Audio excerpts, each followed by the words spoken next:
You know, in the Middle Ages, power actually had a sound. It was the single, standardized chant that you would have heard echoing across an entire empire. But this is also the story of a woman who heard a completely different melody. And in a world that demanded conformity, she dared to write her own. So here's the big question we're going to dig into. How on earth did a nun in the 12th century, living in this world of super rigid conformity, manage to break the strictest rules in music and get away with it? Okay, let's get into it. All right, so let's meet our rebel. Her name was Hildegard of Bingen. And get this, she was a German abbess, a visionary, a writer, and a composer whose music sounds like absolutely nothing else from her time. She wasn't just, writing notes. She believed she was capturing divine visions in sound. To put it simply, her music was completely revolutionary. I mean, while all the other music was very conservative and restrained, hers was just expansive. It soared to these incredible melodic heights. It was complex. It was emotional. She was doing something nobody had ever heard before. But to really get why a rebel is a rebel, you have to understand the empire they're rebelling against. And in the world of medieval music, that empire had a name: Gregorian Chant. So what exactly is Gregorian Chant? Well, it was the official sacred music of the Western Church. Think of it as the law of the land, musically speaking. It's what's called monophonic, which just means everyone sings the exact same melody together. No harmony, no backup singers. And it was run by these incredibly strict rules for, well, pretty much everything. And this chart just lays it all out perfectly. Look at the melodic range. Gregorian chant is limited, conservative. Hildegard's, it's huge, it's expansive. Complexity? Chant is simple, it follows the rules. Hildegard is way more intricate. And expression? This is the big one. Chant is reserved, while Hildegard uses text painting, making the music sound like what the words mean. She was just breaking every rule in the book. So you have to wonder, where did all these rules come from? The name itself, Gregorian Chant, kind of points to Pope Gregory the Great, right? Well, the real story is way more political, and it's actually one of history's most successful myths. Now, check out this timeline, because this is where it gets really fascinating. See that gap? Pope Gregory lived way back in the late 6th century. He was a brilliant administrator, a theologian, sure, but a musician? Not really his thing. The first time anyone claims he composed all this music isn't for almost 200 years, right around the time of Charlemagne. That is not a coincidence. And here it is. This is basically the text that launched the entire legend. An early 9th century manuscript says that Gregory composed this book of musical art.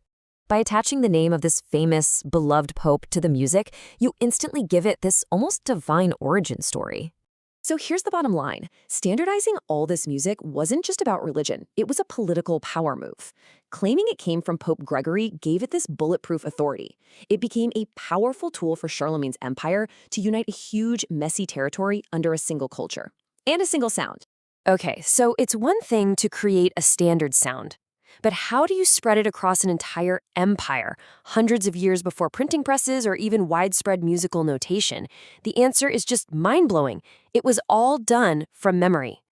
This was the job of the Schola Cantorum, the song schools. These were elite academies where gifted people would spend their entire lives mastering thousands of chants, all by heart. They were basically living, breathing libraries of music. I mean, just try to wrap your head around that. This detail is incredible. A rule from the 14th century said that boys had to sing certain parts without book or light, in total darkness. That's not just knowing the music, it's embodying it so completely that you could perform it perfectly without seeing a thing. And you can almost see the effect of this oral tradition in the music itself. On the left, you've got a style called Old Roman chant. See how it's all fluid and kind of wavy? Some scholars think that's what happens when a melody is passed down by ear for centuries. It grows and changes. Then on the right, you have the standardized Gregorian version. It's more rigid, more fixed, locked into place by the people who finally wrote it all down. And this brings up a really crucial point. The Gregorian sound wasn't the only music out there, not by a long shot. The Middle Ages had this rich, diverse soundscape filled with different dialects of chant. Before this big push for standardization, Europe was buzzing with regional music. Milan had its own elaborate Ambrosian chant. Southern Italy had Beneventan chant. Spain had Mozarabic chant. And what's tragic is that we've totally lost how those melodies sounded. These weren't mistakes, they were distinct, living traditions. So let's be super clear here. The Gregorian style that we associate with the entire Middle Ages, it wasn't necessarily the best one or even the oldest one. It was simply the one that was backed by the most powerful political machine of the time. It won the power struggle. Which brings us right back around to Hildegard. Because now that we understand the power, the politics, and the rigid structure behind Gregorian chant, we can finally appreciate just how unbelievably audacious her music really was. So let's just quickly recap the rulebook for a medieval composer. 1. Stay in your lane, keep the melody in a small, prescribed range.